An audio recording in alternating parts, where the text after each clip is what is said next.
বসন্ত আর ভালোবাসা দিবসের মেলবন্ধনে ঢাকায় এবারের অমর একুশে বইমেলা হয়ে উঠেছে আরও রঙিন। গতকাল বইমেলা শুরু হওয়ার পর থেকেই মেলা প্রাঙ্গণে ছিল বসন্তের রঙে সেজে আসা মানুষের ভিড়। নারীরা বাসন্তী শাড়ি পরিধান করে মেলায় উপস্থিত হন, যেখানে মৌসুমী ফুলের পসরা সাজানো ছিল প্রবেশপথে। আর পুরুষরা সঙ্গিনীর সঙ্গে মিলিয়ে উজ্জ্বল রঙের পোশাক পরিধান করে মেলায় যোগ দেন। মেলায় ছড়িয়ে পড়েছিল বসন্তের উজ্জ্বল রং। আজ 14ই ফেব্রুয়ারি মেলা আরও বর্ণাঢ্য হয়ে উঠেছে। ছুটির দিনে বইমেলা শিশু প্রহরের মাধ্যমে শুরু হয়, যা চলেছে বেলা 1টা পর্যন্ত। সন্ধ্যা 7:30টায় শেষ হবে মেলা, পবিত্র শবে বরাত উপলক্ষে।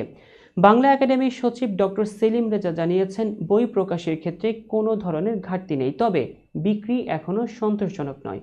এছাড়া বইমেলায় উপস্থিত ছিলেন বাংলাদেশ জামায়াতে ইসলামীর আমির ডাক্তার শফিকুর রহমান, যিনি উৎসবমুখর পরিবেশে তরুণদের বই পড়ার প্রতি আগ্রহ বাড়ানোর আহ্বান জানিয়েছেন।